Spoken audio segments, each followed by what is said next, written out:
Mesdames et messieurs, bonjour, bienvenue dans ce nouveau numéro du décryptage, une nouvelle semaine qui démarre sur Prime News Télévision. Au menu, il y a plusieurs sujets à écumer, bien entendu.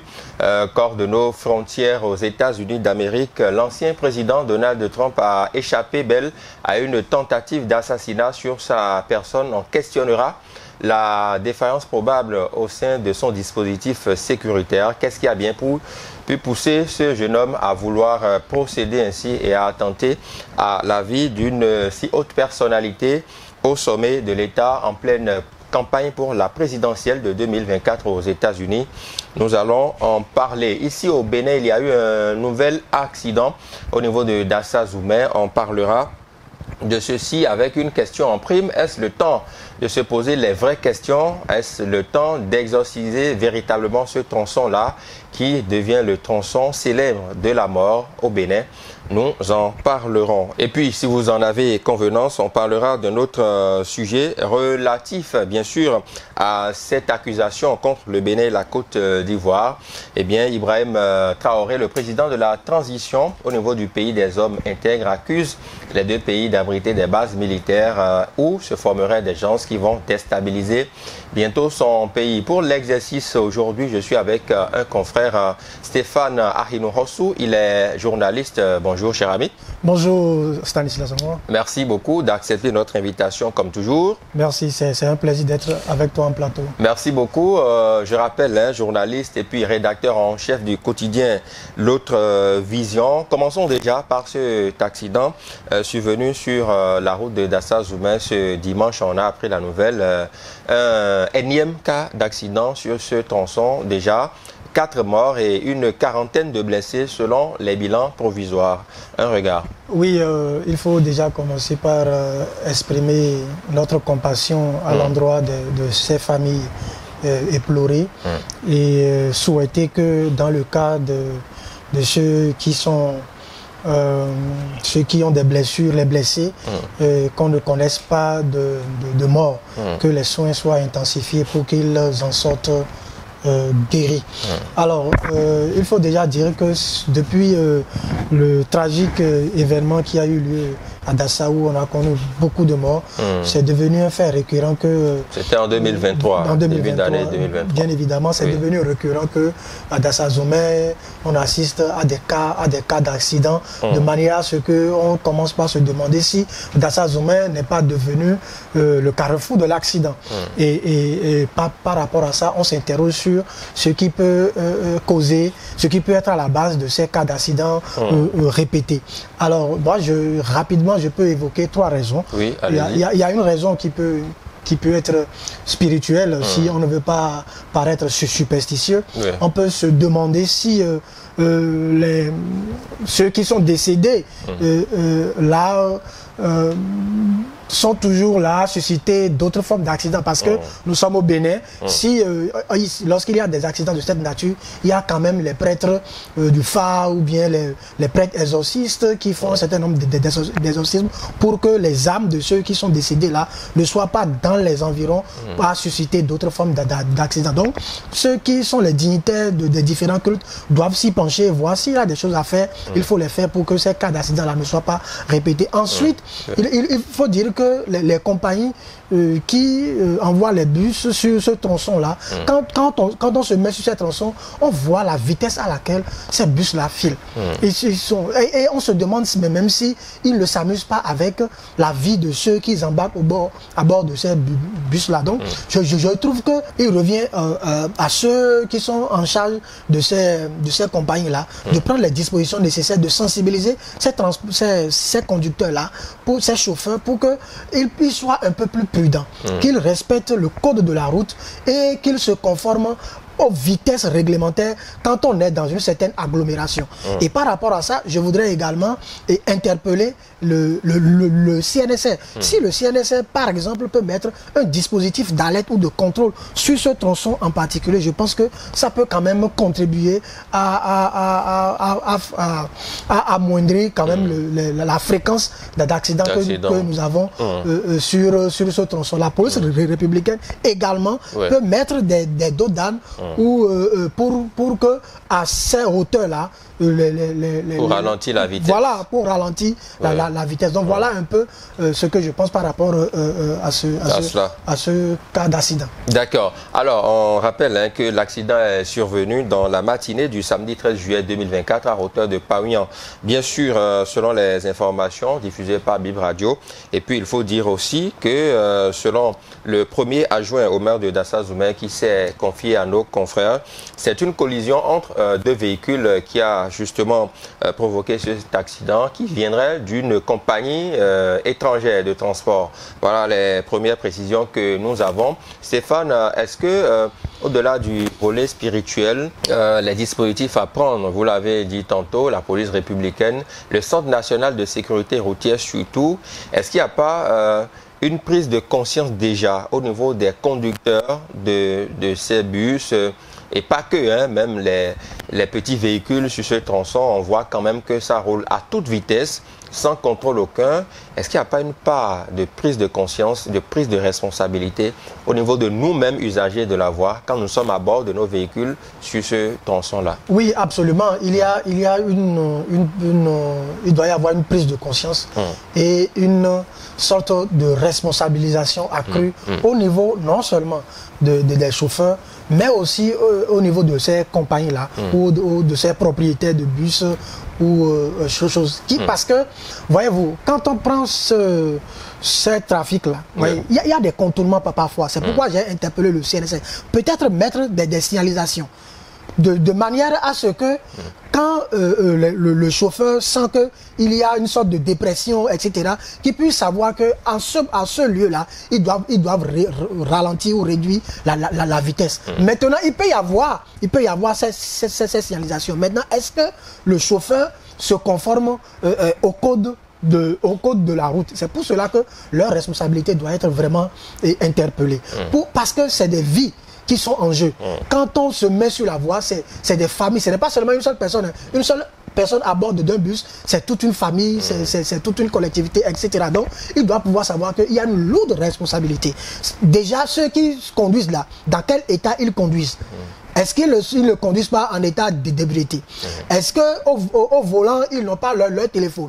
Est-ce qu'au volant, ils ne sont pas concentrés sur les musiques qu'ils jouent, bien sûr, les films qu'ils mettent à bord de ces bus-là? Est-ce qu'il n'y a pas des conversations entre conducteurs et passagers qui peuvent perturber la vigilance? Donc, il y a un ensemble de dispositifs. Donc, et puis, il y a même le chargement. Est-ce que le nombre qui doit rester à bord du bus, c'est ce nombre-là, c'est cet effectif-là qui est respecté? Donc, il y a un ensemble de mesures qu'il faut prendre de manière à ce qu'on ne soit plus là à décrier ces cas d'accident qui, malheureusement, mettent toute une famille à genoux. Donc, la responsabilité des conducteurs est interpellée, des compagnies de bus est également interpellé. Donc voilà, pour que nous ne soyons plus à décrier ces cas d'accident qui sont quand même malheureux pour notre pays.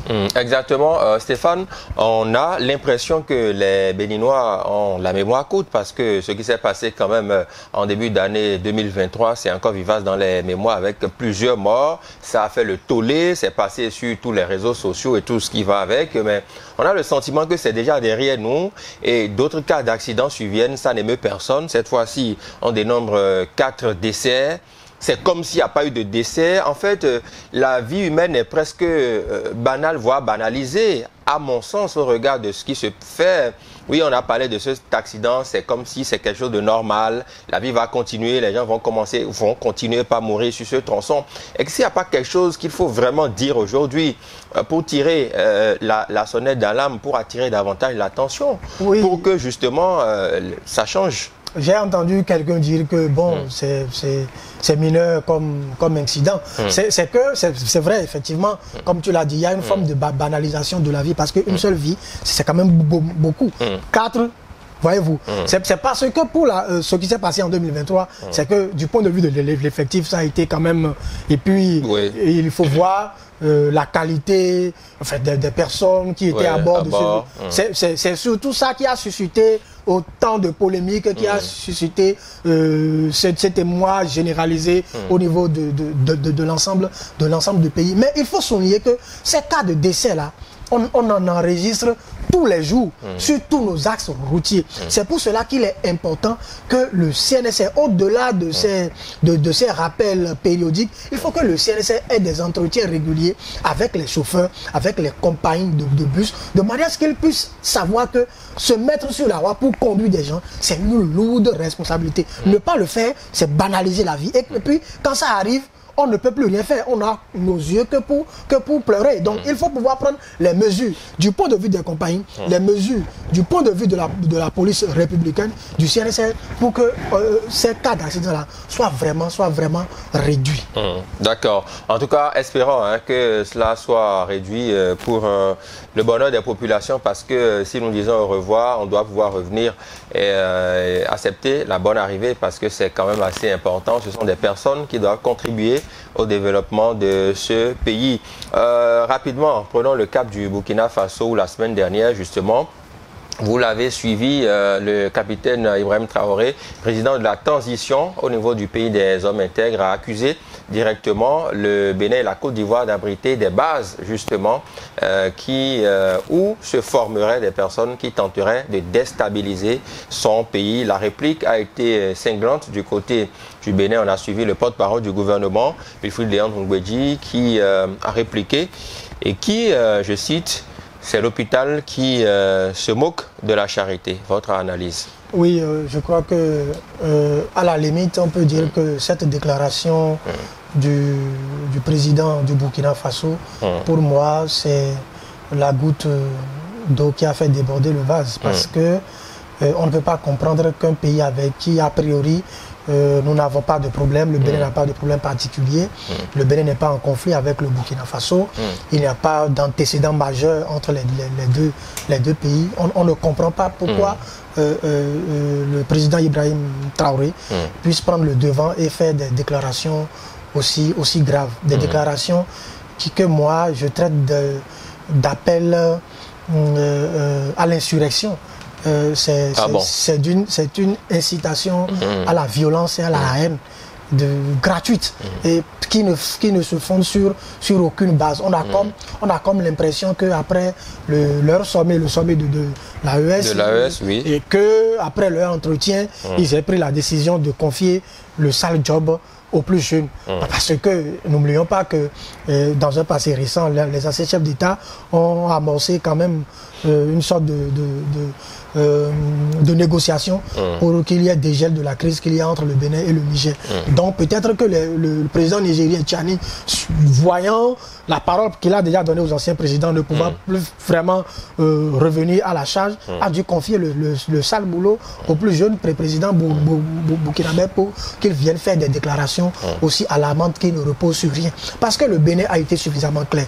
Si vous estimez qu'il y a une base militaire au Bénin, venez vérifier par vous-même s'il en existe et en déduire les conséquences nécessaires. Et puis, une base militaire, ce n'est pas quand même une termitière. Ce n'est pas une aiguille dans une boîte de foin, voilà, comme l'avait dit le porte-parole. Voilà, donc ça peut se voir. Et puis, disposer d'une base militaire répond quand même à un certain nombre de procédures, que le Bénin n'a jamais ouvertes ou bien enclenchées. Donc, on ne comprend pas, on ne comprend pas pourquoi cette position ou cette perception complotiste persiste toujours au niveau du Niger et maintenant passe-main avec le Burkina Faso. Ça ne fait pas sérieux. Et quand on est un chef de l'État, quand on veut faire des déclarations, je pense que on prend la mesure de la situation. Parce que le Bénin, avec le Burkina Faso, c'est quand même des pays frères, des pays amis. Il y a des Béninois qui sont au Burkina, il y a des Burkinabés qui sont au Bénin. Le simple fait de dire ça fait que les Burkinabés peuvent considérer le Bénin comme un pays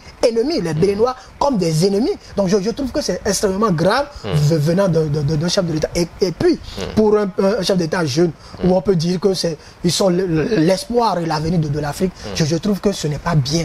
Dénoncer la France-Afrique, porter l'idée l'idéologie panafricaniste n'est pas synonyme de diviser les peuples. Et aucun panafricanisme sérieux ne peut amener des Africains à se diviser. Plutôt, le panafricanisme, dans son essence même, cherche à réunir les forces au niveau de l'Afrique pour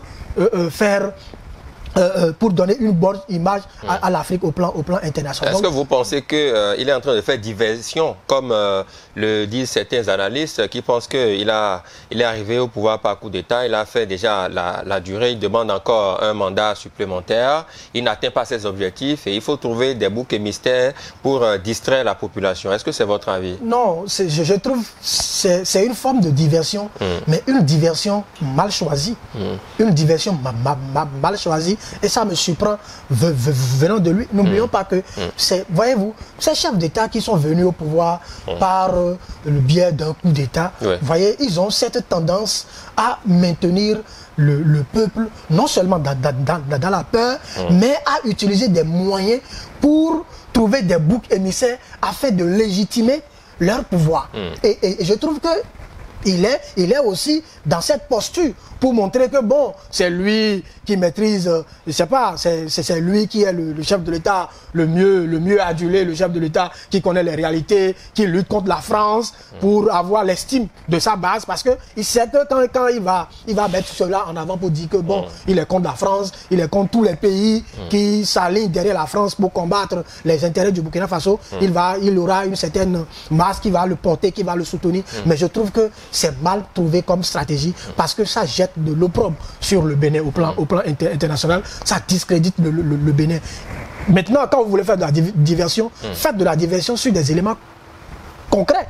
Mais quand vous faites de la diversion sur du rien du tout, quand vous inventez, vous montez une histoire de toutes pièces pour venir dire que vous avez des éléments de preuve, nous attendons le jour où il va sortir ces preuves. Espérons qu'il a vraiment les preuves, parce que le Bénin peut la signer. Je ne maîtrise pas les contours juridiques au plan diplomatique, mais porter cette accusation contre un pays, je trouve que c'est extrêmement grave et ça n'arrange pas l'unité et la cohésion au niveau de la sous-région. D'accord. Merci beaucoup. On attendra de voir aussi les prochains jours vivement que au niveau des deux pays, les relations se pacifient. C'est tout notre souhait ici.